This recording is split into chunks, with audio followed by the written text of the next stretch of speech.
The European battlefields of World War II were a place where steel monsters ruled the land, where survival depended on who saw the other first, who fired the first shot, and who could outmaneuver death for even a few more minutes. German tank crews, seasoned and confident in their mighty Panthers and Tigers, often believed they were the kings of armored warfare. Their cannons could rip apart Allied Shermans from miles away, and their armor shrugged off most enemy shells. But there was one American vehicle that rewrote the rules of the game, a machine so fast that by the time the Germans realized it was there, they had less than 3 minutes to act. After that, it was gone, swallowed by the dust, speeding away at a blistering 55 miles per hour. It was called the M18 Hellcat. To understand a Hellcat, you have to understand the problem it was designed to solve. In the early years of the war, the United States realized its tanks were outmatched. The reliable M4 Sherman was tough and versatile, but when it came face-to-face with German Panthers or Tigers, it was like a middleweight boxer stepping into the ring with a heavyweight champion. The U.S. needed something different. Not just another tank with thicker armor, but a new breed of hunter, something that didn't play by the same rules as the German juggernauts. So American engineers designed a machine that could do one thing better than any other armored vehicle in the war: move. They built it light, stripped down, and gave an engine powerful enough to rocket across the battlefield. The M18 Hellcat was not meant to trade blows in a slugging match. It was meant to hit hard, hit fast, and then vanish before the enemy could lock in their sights. But imagine, for a moment, the perspective of a German tank crew on the Eastern Front, or later on the Western Front after D-Day. They sit inside a Panther, the smell of oil and gunpowder heavy in the air, their 75mm high-velocity cannon ready. They're confident. Their armor has already survived countless skirmishes. Then, out of the corner of their vision, something small and fast flickers across the landscape. Too small to be another Sherman. Too quick to be any tank they know. By the time the commander shouts an order to traverse the turret, by the time the gunner lines his sights, the thing is gone, disappearing behind a hedgerow, or racing down a road faster than their eyes can track. If they're lucky, they got one chance of fire. If they're unlucky, the mysterious phantom has already fired first. That phantom was the Hellcat. Its top speed, 55 miles per hour, was unheard of for a tracked vehicle of its time. To put into perspective, most German tanks struggled to push beyond 25 to 30 miles per hour, and even then only on roads or in bursts. The Hellcat could double that, even cross-country. Its agility turned it into a predator that German crews had never faced before. But the speed came at a cost. The Hellcat's armor was paper-thin by tank standards, barely enough to stop machine gun fire, and hopeless against the massive cannons of a Tiger or Panther. Its survival didn't depend on armor. It depended on never getting hit in the first place. That meant its crews had to rely on nerves of steel, lightning reflexes, and clever tactics. They would roar into position, fire off a round from the powerful 76mm gun, and vanish before the Germans could react. To the men inside, it was like fighting in a glass cannon. Every battle was a gamble. German reports from the front described encounters with these strange new tank destroyers. They complained of their speed, their unpredictability, the way they seemed to be there one moment and gone the next. For crews used to lumbering duels between slow, armored giants, the Hellcat was something alien. Some called it reckless. Others feared it as a ghost of the battlefield. The doctrine behind the Hellcat was just as important as the machine itself. The United States didn't see it as a tank, but as part of a larger philosophy of tank-destroyer warfare. Instead of charging headlong into German armor, these units were designed to ambush, to wait for the heavy panzers to commit themselves, and then strike from the flanks with overwhelming speed. It was a chess game played at 55 miles per hour, and when the Germans realized they had been outmaneuvered, it was already too late. Yet, while the numbers tell part of the story, the speed, the gun, the thin armor, the true legacy of the Hellcat lies in the men who drove them. Young American soldiers, often barely out of their teens, entrusted their lives to a vehicle that offered no forgiveness for mistakes. A single hit could turn the Hellcat into a burning coffin.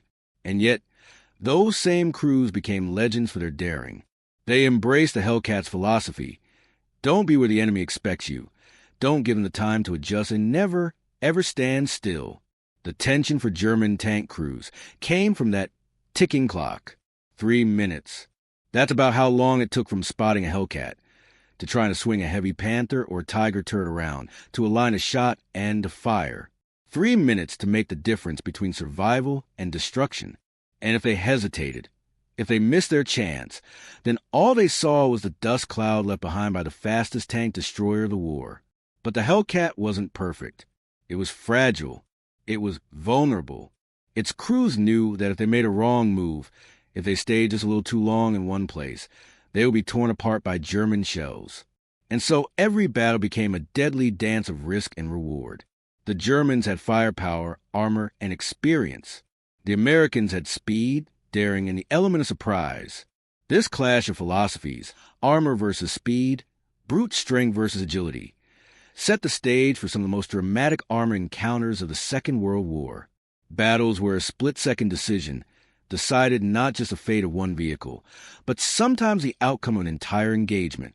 As we move deeper into this story, we'll uncover what it was really like to fight in a Hellcat. We'll step into a cramped interior, hear the roar of the engine as it pushed men across the battlefield faster than any tank in history, and see how this unlikely machine forced German tank crews into a new kind of war. Because for those men sitting inside a Panther or Tiger, the clock was always ticking, and the Hellcat was always just out of reach. The roar of the Hellcat's engine was unlike anything else on the battlefield. A throaty growl from its right R-975 radial engine, the same type used in some aircraft. It announced itself not with the heavy rumble of a tank, but with the sharp urgency of a predator ready to strike. The men inside could feel the vibrations in their bones, a constant reminder that their survival depended not on armor, but on keeping that engine alive and moving. When American units fielded the Hellcat in Europe, German commanders were quick to note the danger. At first, they underestimated it. To them, it looked small, lightly built, vulnerable. But then, reports started flooding in. Panthers ambushed from the side. Tigers forced a retreat after losing their tracks. German columns thrown into disarray because something they couldn't catch kept hitting them from the flanks. One of the first large-scale uses of the Hellcat came after the Allied landings in Normandy. The bocage country of France was a nightmare for armor. Hedgerows at ambushes, narrow lanes funneled vehicles into kill zones, and visibility was often reduced to mere yards. German tanks thrived in these conditions, setting traps for Shermans and blasting them at close range. But the Hellcat crews adapted. Instead of plowing straight into enemy lines, they learned to use the hedgerows themselves. They darted from cover to cover, waiting for German armor to reveal its position, then surging forward in a sudden burst of speed, firing, and slipping back behind cover before the enemy could respond. This kind of warfare was nerve-wracking. The Hellcat crews lived on adrenaline. A Tiger's 88mm cannon could destroy them with a single shot, and they knew it. They were gambling with seconds. If their gunner was quicker, if their driver picked the right escape route, if luck tilted even slightly in their favor, they survived. If not, the battlefield became their grave. But luck alone doesn't win wars. The Hellcat had an ace up its sleeve, its 76mm M1 gun. While not the most powerful cannon of the war, it could pierce the side armor of even the feared Panther, and with the right ammunition, armor-piercing cap ballistic rounds, or HVAP rounds. It could even threaten the mighty Tiger under the right conditions. The gun's effectiveness, combined with the vehicle's speed, made the Hellcat a far deadlier opponent than its thin armor suggested. What truly set the Hellcat apart wasn't just hardware. It was the way its crews used it. American doctrine called for mobility. Tank destroyers weren't supposed to duel with heavy tanks head-on. They were hunters, not boxers. Hellcat units were trained to fight in groups, to swarm an enemy target from multiple angles, striking fast and vanishing before the Germans could organize a counterattack. It was hit-and-run warfare, executed with the precision of a wolf pack. German crews soon came to dread the telltale signs of a Hellcat ambush. A sudden muzzle flash from a tree line, the crack of a 76mm shell slamming into their side armor, and then silence. By the time they swung their turrets around, the Hellcats were gone, repositioning for another strike. It was like trying to swat a fly while wearing heavy gloves. The German tanks had the firepower, but they lacked the speed. The contrast between these machines could not have been more striking. The German Panther weighed nearly 45 tons, bristling with thick sloped armor and carrying a high-velocity gun that could punch through almost anything. The Tiger was even heavier, over 50 tons, a rolling fortress feared across Europe. The Hellcat? Barely 20 tons. Its armor was so thin that in some places it could be penetrated by heavy machine gun fire. And yet, in battle, it was often the Panther and Tiger that found themselves at a disadvantage. Speed was the great equalizer. One of the most famous moments for the Hellcat came during the Battle of the Bulge in December 1944. The Germans launched a massive counteroffensive through the Ardennes, hoping to split the Allied lines and force a negotiated peace. Snow blanketed the forest. Visibility was poor, and German armor surged through the narrow roads with terrifying force. American forces were caught off guard, and chaos spread across the front. But in the town of Bastogne and its surrounding areas, Hellcat units proved their worth. Small groups of M18s used the twisting forest roads to their advantage. They set ambushes along choke points, darting out to strike German vehicles and retreating before reinforcements could arrive. In one engagement near Bastogne, a platoon of Hellcats destroyed a column of German tanks and vehicles, slowing the advance long enough for American infantry to regroup. These actions didn't just save lives. They helped buy the critical time needed for reinforcements to arrive and eventually blunt the German offensive. The Hellcats' reputation grew, and so did the respect of the men who fought in them. But it wasn't just speed and firepower that earned this respect. It was reliability. Many armored vehicles of the era were plagued by mechanical problems. Engines overheated, transmissions failed, tracks broke. The Hellcat, however, was surprisingly dependable, even when pushed to its limits. Crews trusted that when they needed to escape at top speed, the machine would respond. Still, every victory carried a shadow.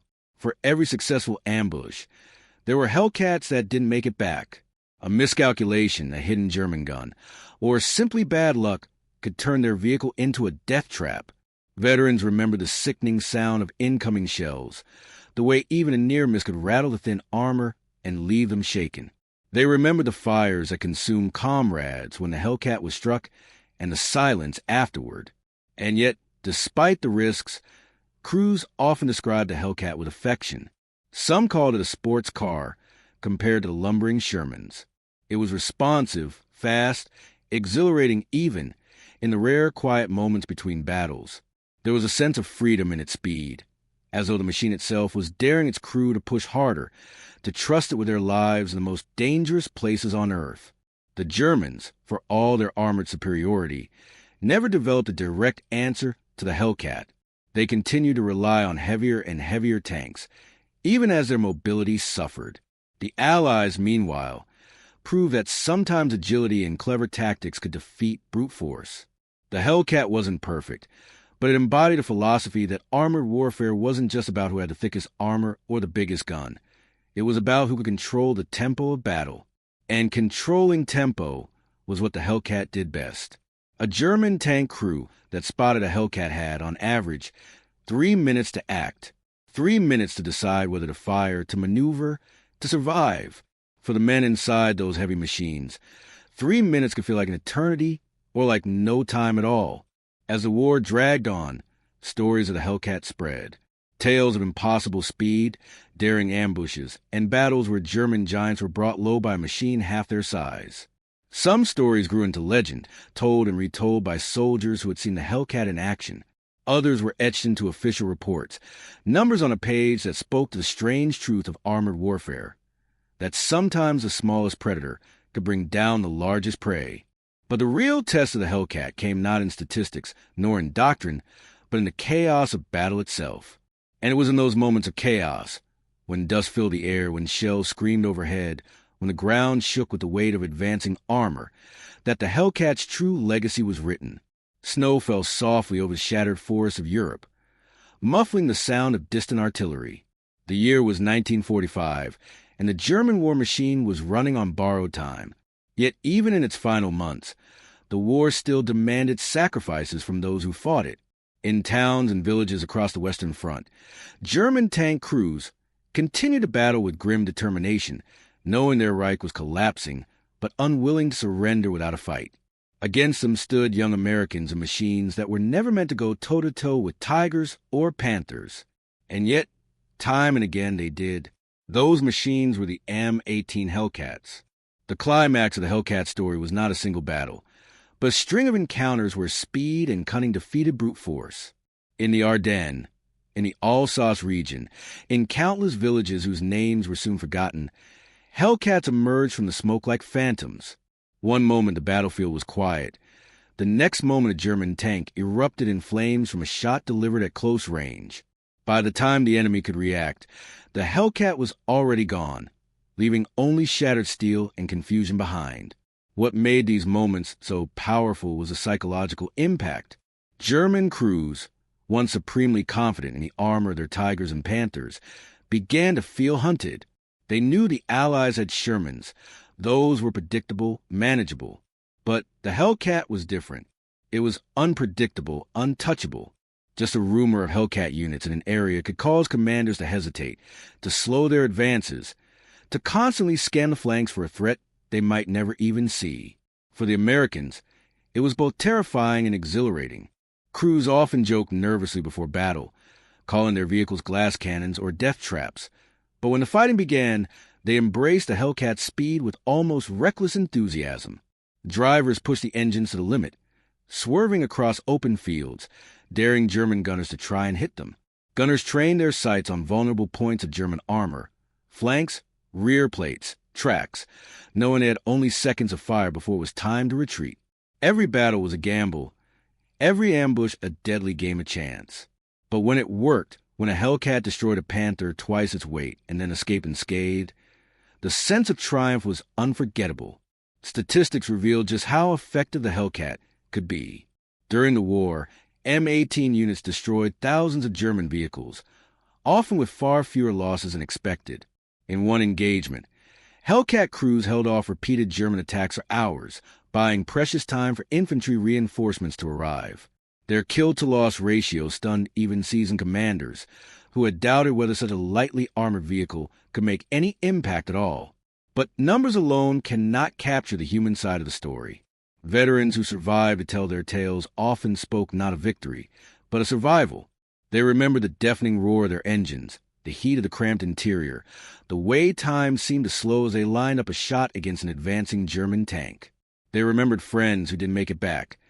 Hellcats reduced the burning wrecks in open fields. For every spectacular ambush, there was a crew that paid the ultimate price. The machine was fast, but fate was faster still. As the Allies pushed deeper into Germany, the Hellcat continued to play its role. It was there at the Siegfried Line, darting between pillboxes and strong points. It was there on the roads to Cologne, ambushing retreating columns. It was there in the desperate final battles as the Third Reich collapsed, still racing ahead of infantry, still striking fear into the remnants of German armored divisions.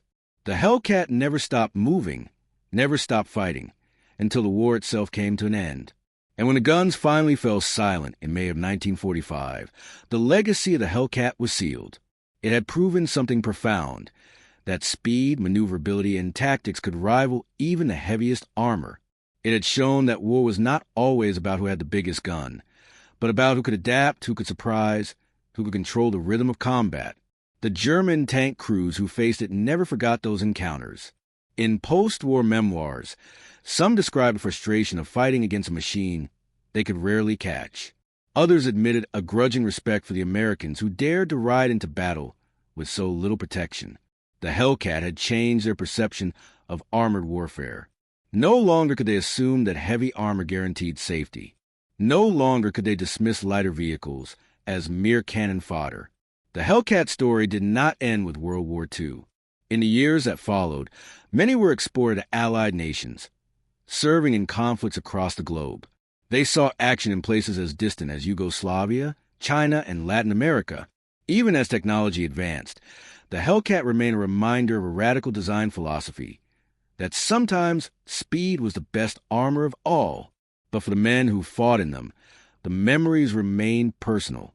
They remembered the thrill of racing across the battlefield at speeds no tank had ever achieved. They remembered the fear of hearing a German shell whistle overhead, knowing it could end everything in an instant. They remembered the relief of surviving another mission, of climbing out of their Hellcat to breathe fresh air and see the sky again. These memories, both proud and painful, became part of the fabric of the war's history. In the end, the M18 Hellcat was more than just a machine. It was a symbol of ingenuity, of daring, of the idea that wars are not won solely by brute strength, but by cleverness and courage. For German tank crews, it was a nightmare, a fast-moving phantom that gave them 3 minutes to decide their fate. For American crews, it was a test of nerve, a vehicle that demanded everything they had but gave them the chance to do the impossible. Picture it. A Panther crew in the ruins of a French village. They hear the distant roar of an engine, sharp and urgent, growing closer. The commander peers through his periscope, scanning the narrow streets. Suddenly, a flash, an American vehicle bursts from behind cover, its gun already trained on their side armor. A deafening crack. The impact of steel on steel, and flames erupt as the Panther shudders. By the time the surviving crew bails out, coughing in the smoke, the Phantom is gone, vanishing at 55 miles per hour into the fog of war. That was the legacy of the Hellcat. Not invincible, not indestructible, but unforgettable. A machine that gave German tank crews only 3 minutes, and sometimes less, to fight back before it disappeared. A machine that taught the world that speed and cunning could be as deadly as armor and firepower. And a machine that left behind a story still told to this day of courage, danger, and the fleeting roar of an engine racing toward destiny.